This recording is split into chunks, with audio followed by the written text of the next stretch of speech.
네, 오늘부터 이사야서를 들어가게 됐습니다. 선지서, 예언서 중에 가장 먼저 나와 있고 어떻게 보면 또 가장 탁월한 예언서가 아닌가 하는 저는 개인적인 생각을 갖고 있습니다. 이사야서는 총 66권으로 되어 있어요. 66장으로. 그러니까 성경이 전체가 66권이잖아요. 그거하고 이렇게 맞아 떨어져서 이게 66편으로 6장으로 된 것과 성경이 66권으로 된 것이 일치하는 그런 묘한 그런 것이 있는데, 그래서 이 이사야서를 신구약의 축소판, 성경 전체의 축소판이라고 볼 수 있고, 구약 성경이지만 신약 성경 같은, 그러니까 이스라엘 백성만을 갖고 이렇게 말하지 않고 더 초월적인 하나님의 심판과 또 하나님의 구원에 대해서 널리 얘기를 하고 있기 때문에 신약 성경의 메시지와 아주 흡사합니다. 그래서 신약 성경에서 시편을 제일 많이 인용을 했고, 또 신약 성경에서 두 번째로 이 선지서 중에서 많이 인용한 게 이사야서입니다. 그러니까 이사야가 말하되 이런 식으로 아주 이사야서는 굉장히 예언서 중에 예언서로 우리에게 잘 알려져 있습니다. 저도 나름대로 이 이사야서를 사랑합니다. 아주 내용이 풍부하고, 야, 예언자라는 건 이런 식으로 예언하는구나 라는 걸 느낄 수 있는 그런 책이라고 할 수 있습니다. 이 66권으로 되어 있는데 전반부와 후반부가 좀 약간 색채가 달라요. 그 가운데가 뭐가 있냐면은 36장에서부터 39장까지 히스기야 왕에 대해서 얘기를 해요. 그 히스기야 왕이 병이 들었어요. 그래가지고 기도해가지고 낫잖아요. 그 히스기야 왕의 이야기가 곧 지금 이스라엘의 상태예요. 병들어 있는 상태. 그래서 실질적으로 가장 중요한 어떤 암시적인 역사적 사건이 히스기야 왕이 병든 거예요.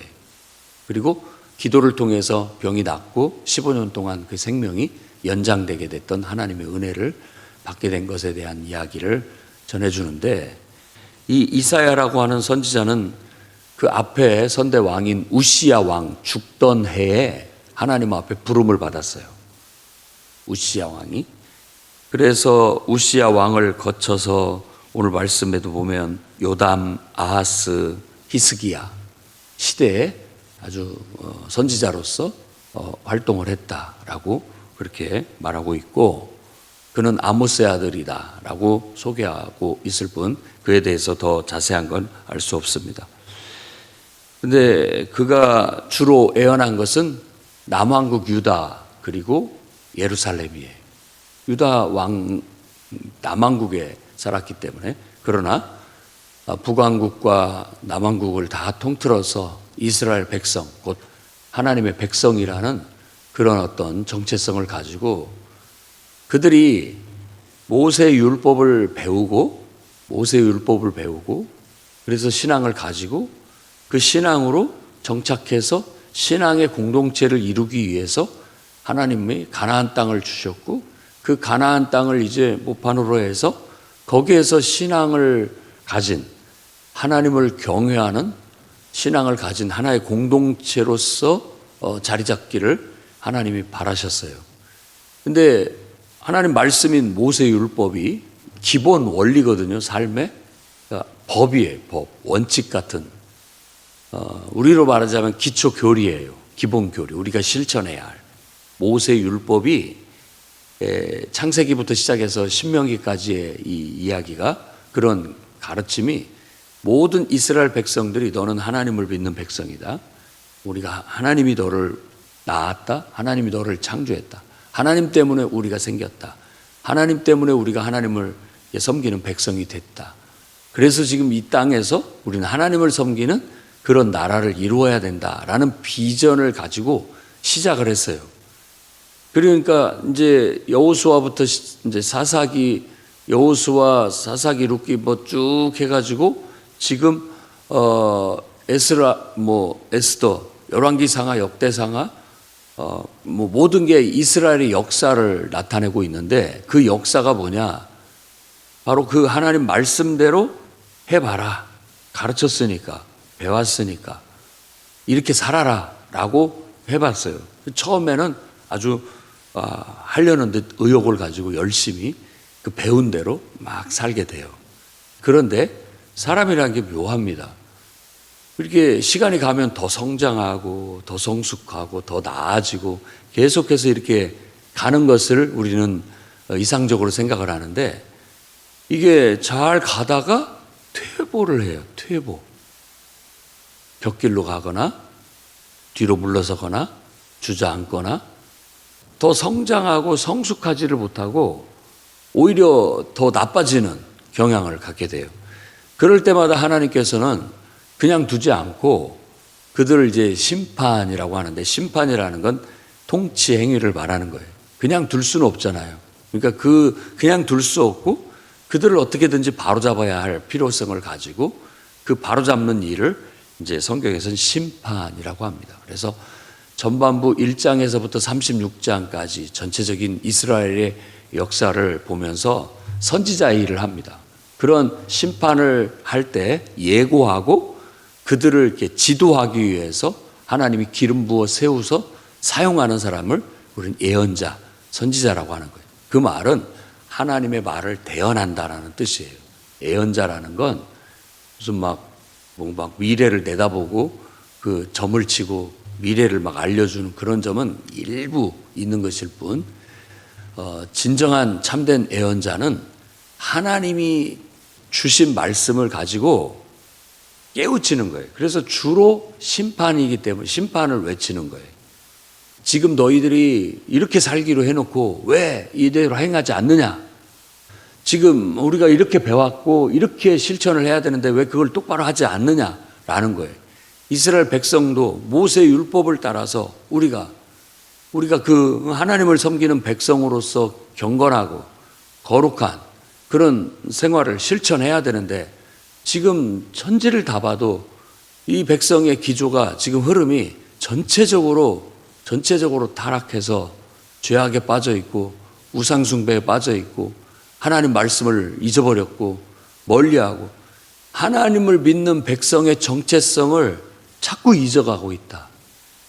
우리도 처음에 교회 나올 때 신선한 마음으로 은혜 받고 이제 하나님 말씀을 배우면서 내가 하나님 말씀대로 살아야 되겠다라고 그래서 날마다 기도하고 날마다 하나님 말씀을 읽고 묵상하면서 그 하나님 말씀대로 살아가야 되겠다라고 그렇게 결단을 하지만 그게 성장을 하고 성숙을 해서 더 깊어지고 더 넓어지고 연단을 받아가면서 더 이렇게 성장을 해나가는 과정을 밟게 되는데 그런 과정 속에서 바로 이런 지도, 심판이 주어지게 되는 거예요.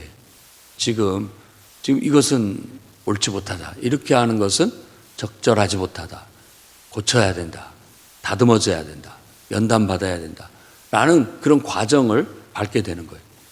그런 과정 속에 이제 이 예언자인 이사야가 오늘 1장에서 말하고 있는 것은 그렇게 해서 꾸중 듣고 책망 듣고 그러면 이제 달라지고 또 더 연단이 되고 더 성장도 하고 성숙도 해야 되는데 이게 진전이 없다 보니까 계속 책망만 듣고 계속 책망만 듣고 하다 보니까 책망을 들을 때마다 우리가 은유적인 거죠. 회초리로 때린다고 한다면, 맞는다고 한다면 이 머리 끝에서부터 발바닥까지 안 맞은 데가 없다는 거예요. 하도 말을 안 들으니까 때려서 이제 성한 곳이 하나도 없어요. 성한 곳이 없을 만큼.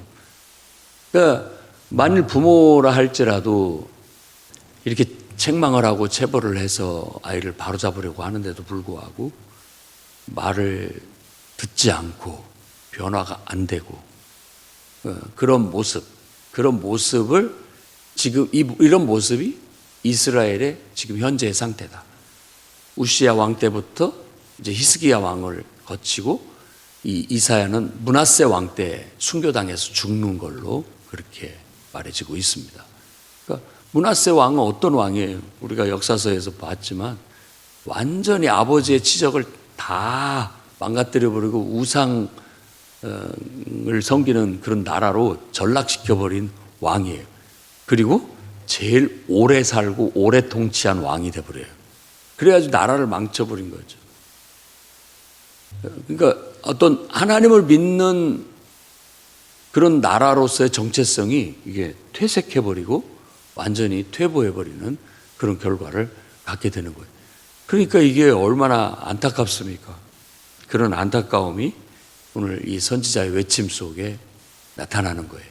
선지자들은 이렇게 사람들이 모이는 곳, 뭐 이렇게 강단이 있다면 강단에 사람들이 모이는 곳에 가서 하늘이여 들으라, 땅이여 귀를 기울이라 라고 하면서 내가 자식을 양육하였거늘 그들이 나를 버리고 거역했다.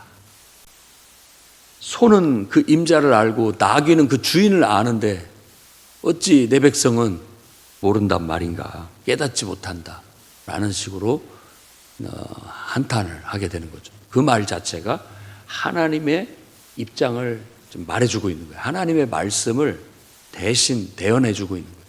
하나님이 너희를 보고 지금 이렇게 탄식하고 있다. 너희를 택해서 불러내서 한 사람 하나를 정말 귀하게 키우듯 아브라함의 독자 이삭을 귀하게 여긴 것처럼 귀하게 키워서 이제 이만큼 이뤄놨는데 어찌하여 이렇게 말을 듣지 않는가? 왜 하나님의 뜻대로 살기로 해놓고 하나님 말씀 배운 대로 살기로 하고 실천하기로 했는데 왜 그것이 지켜지지 않는단 말이냐라고 책망하고 있는 거예요. 그래서 은유적인 말들이 많이 나옵니다. 4절 말씀에 정말 하나님이 이 백성을 보고 자신의 백성을 보고 한탄하는 거예요. 슬프다. 범죄한 나라요. 허물진 백성이요. 행악의 종자요. 행위가 부패한 자식이로다. 그들이 여호와를 버리며 만홀히 여겨 멀리하고 물러갔도다. 하나님을 떠났다. 멀리했다. 라는 그런 안타까움이죠. 그러니까 신앙생활을 시작해서 은혜 받고 잘 하다가 성장하고 성숙하고 나아가야 되는데 어느 순간 신앙이 은혜가 떨어지고 하나님에 대한 무관심과 또 그로 인하여서 예배의 불성실함이 이어지고 그러면서 삶에서도 부도덕한 그런 삶으로 전락하게 되는 그런 모습을 이 1장에서 보여주고 있습니다. 그들의 타락한 모습이 소돔과 같고 고모라와 같다라고 그렇게 얘기했어요. 그래서 이사야는 또 왕실을 출입하는 그런 사람이었기 때문에 특히 왕실을 출입하는 관원들, 지도자들, 이스라엘의 지도자들, 말하자면은 왕부터 시작해서 모든 통치자들이 다 부패했다. 소돔 같다. 그리고 이 백성들도 다 거기에 동조돼 가지고 이 백성들도 전부 다 죄악에 빠졌다라고 그렇게 한탄하고 있는 거예요. 아마 여러분들도 여러분 가정을 지킬 때 이렇게 보면 우리 자식들이나 또 우리 가족 구성원들이 뭔가 해이해지고 나태해지고 또 이상하게 자꾸 엉뚱한 데로 가려고 하고 이랬을 때 여러분은 어떻게 행동하십니까? 언젠가 괜찮아지겠지. 그냥 지켜보자. 이러다가도 어느 순간이 되면은 더 이상은 이대로 둘 수는 없다라는 생각이 들 때가 있죠. 그럴 때 바로 행동하는 것을 심판이라고 합니다. 하나님은 그럼 그것을 우리가 이게 미움이냐? 아니에요. 그게 사랑이에요, 사랑. 사랑하기 때문에 그냥 두고 볼 수 없는 거예요. 나하고 아무 관계도 없는 남이라고 한다면 내가 왜 성질이 나고 그것 때문에 왜 소리를 지르고 그것 때문에 왜 내가 그들을 책망하고 또 분위기를 나쁘게 하고 험하게 하겠습니까? 우리는 그냥 객관적으로 그것만 딱 띄어서 보면 소리 지르고 화내고 나쁘게 말하고 거칠게 말하고 뭐 이렇게 하는 것만 생각해서 나쁘다라고 생각할지 모르지만 전체적으로 본다면 그건 사랑이에요. 필요한 행위라고요. 정의를 바로 세우고 잘못된 것들을 잘라내고 다듬어서 올바로 가게끔 만드는 일. 그게 바로 선지자가 하는 일이에요. 그래서 지금 하나님의 말을 대변하는 거예요. 이사야의 개인적인 감정이 아니라 이사야는 하나님의 영에 감동돼서 하나님과 동일시돼서 하나님의 입장이 돼서 하나님의 감정을 막 말하고 있는 거예요. 하나님이라면 너희한테 지금 이렇게 말하고 있다. 하나님이 너에게 지금 이런 감정을 가지고 있다. 그러니 빨리 돌이켜라. 회개를 촉구하고 바로잡는 것이 궁극적인 목적이죠. 그래서 이 1장에서도 바로 그렇게 바로잡는 것이 목적이라고 밝히고 있습니다. 그래서 너희가 이 말을 듣고 스스로 씻어라. 그리고 깨끗하게 되어라. 이런 거예요. 너희들이 지금 하나님을 예배한다고 이렇게 나오고 있지만 이런 헛된 예배로는 안 된다.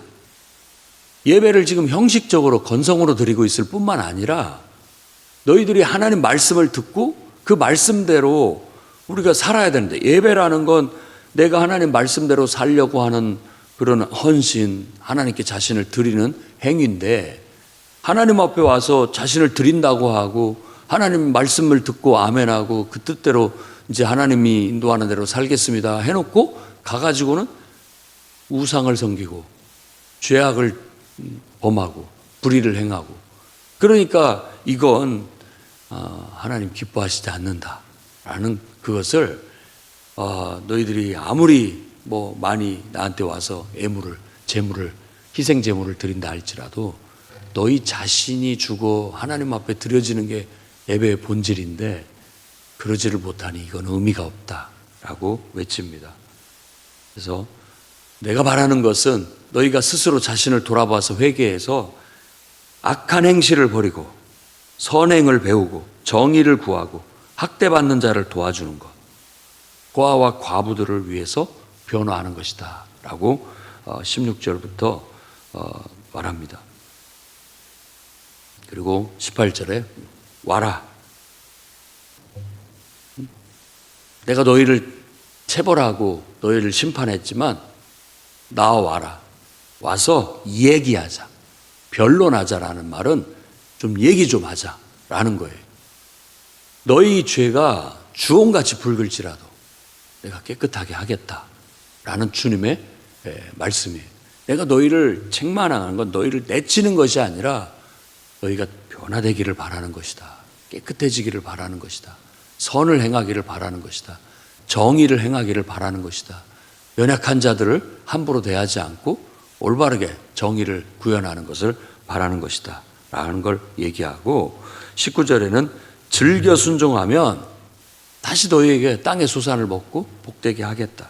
그러나 이런 식으로 계속 하나님을 멀리하고 하나님을 업신여기고 너희들 하고자 한 대로 다 한다면 결국은 너희가 칼에 삼켜지고 말 것이다.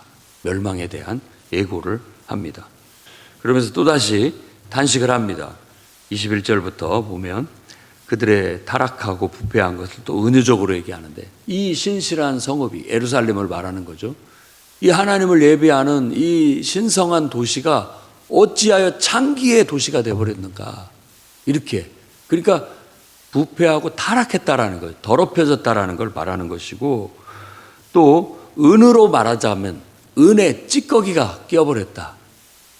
그래서 이것을 씻어내야 된다. 잿물로 이걸 닦아내야 된다 라는 것을 얘기하고 있어요. 그래서 이런 것들을 다 내가 찌꺼기를 제거하고 불순물들을 다 씻어내서 다시 원래 처음 상태로 회복하겠다.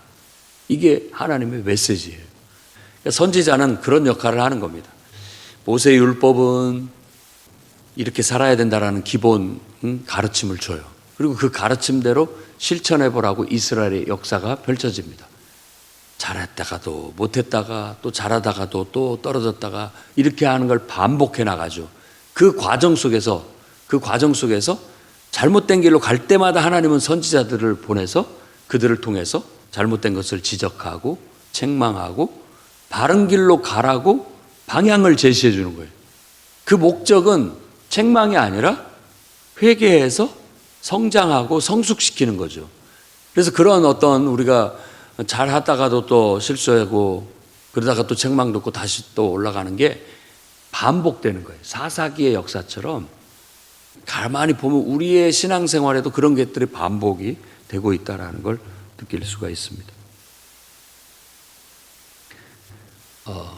잘못된 길로 가면 하나님은 가만두고 바라보는 분이 아닙니다. 그게 더 적극적이고 진정한 사랑인 것이죠. 그렇게 해서라도 바른 길로 가게 하고 또 온전하게 세우는 것을 하나님은 서슴지 않고 하고 계시다라는 걸 이스라엘 역사를 통해서 우리에게 보여주고 있는 거예요. 그래서 결국은 회복시켜낼 것이다. 이게 이 선지자를 통해서 하나님이 주시는 메시지였던 것입니다. 우리의 신앙도 한번 돌아볼 수 있는 기회가 되면 좋겠습니다. 우리의 신앙은 해를 거듭할수록 더 성장하고 있고 성숙해 나가고 있는가? 우리의 신앙은 해를 거듭할수록 은혜가 더 깊어지고 더 넓어지면서 더 묵직하게, 더 굵직하게 하나님의 뜻을 잘 성취하며 걸어가고 있는가? 내가 잘못되고 나도 모르는 사이에 내가 어떤 것에 또 치우쳐서 잘못된 길로 가고 있지는 않은가? 그것을 누가 깨우쳐주고 바로잡아 줄 것인가? 여러분들을 깨우쳐주고 나도 모르는 사이에 치우쳐 있고 사로잡혀 있고 곁길로 가고 있을 때 하나님이 누군가를 보내서 나를 책망하고 나를 일깨워서 또 올바른 길로 가게 해준다면 그건 내가 어떻게 받아들일 것인가? 그걸 기쁨으로 감사함으로 받아들여 자신을 돌아보고 잘못된 것들을 제거해내고 씻어내고 정말 다시 하나님 말씀으로 돌아가서 처음으로 돌아가서 그 순수한 신앙생활을 회복하고 처음 사랑을 회복하고 또 은혜를 회복하고 늘 기쁨과 감사함으로 기도를 회복하고 예배를 회복하고 늘 우리의 삶 속에 하나님 말씀을 실천하고 살아가는 삶을 경건한 삶을 회복하게 된다면 우리가 아주 잘 하나님을 섬기는 것이라 할 수 있겠습니다. 그래서 오늘 여러분을 보고 하나님은 뭐라고 말씀하실까? 옛날에는 선지자들을 통해서 이렇게 호소하셨는데 지금은 이제 성령이 말할 수 없는 탄식으로 우리를 위해서 기도한다고 하잖아요. 우리가 하나님 앞에 기도하고 예배할 때 하나님이 나에게 뭐라고 말씀하시는지 성령의 음성을 들어보고 하나님의 얼굴을 우리가 상상을 한다면 주님의 얼굴이 나를 보고 흐뭇한 미소를 띠고 기쁨으로 바라보고 계실까? 아니면 염려하는 눈빛으로 바라보실까? 아니면 화가 나서 책망하는 그런 얼굴로 나를 대하지는 않는가? 이렇게 돌아본다면 우리가 그 속에서 하나님의 음성을 들을 수 있습니다. 하나님의 마음을 읽어낼 수 있고 하나님의 뜻을 깨달을 수가 있는 거죠. 그래서 요즘은 성령 받은 모든 사람들이 구약시대의 선지자 같은 그런 역할을 하는 겁니다. 너희는 왕 같은 제사장일 뿐만 아니라 또 정말 이렇게 신령한 선지자예요. 모세가 율법에 다 너희들은 나 같은 선지자 되기를 원한다. 또 나 같은 선지자를 하나님이 또 세워서 너희에게 하나님 보내시게 될 것이다.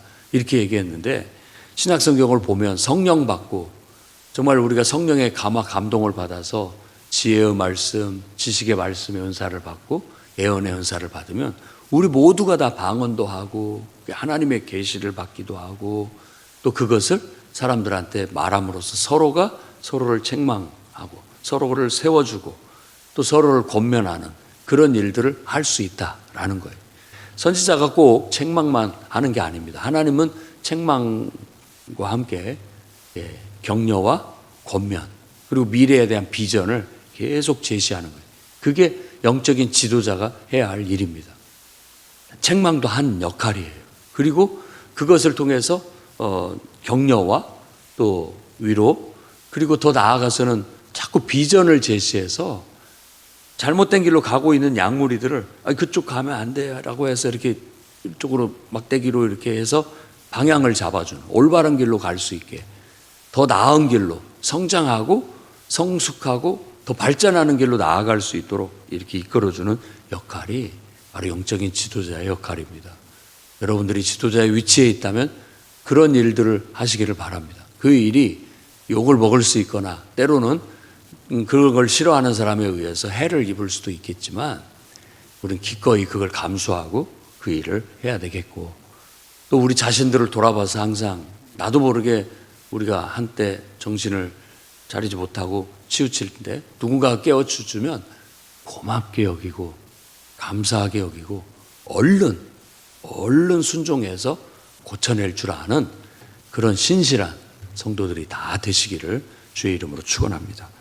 기도하겠습니다. 거룩하신 주님, 하나님 아버지의 마음이 우리에게 느껴집니다. 내가 자식을 양육하였거늘 너희가 나를 거역하였도다 하는 하나님의 그 아픈 마음을 우리가 느낄 수 있고 깨달을 수 있습니다. 주님, 행여라도 우리가 거역하는 길로 불순종의 길로 은혜를 잃어버리고 다시 또 세상으로 돌아가 우상을 섬기는 어리석은 길로 가는 일이 없도록 붙들어 주시옵소서.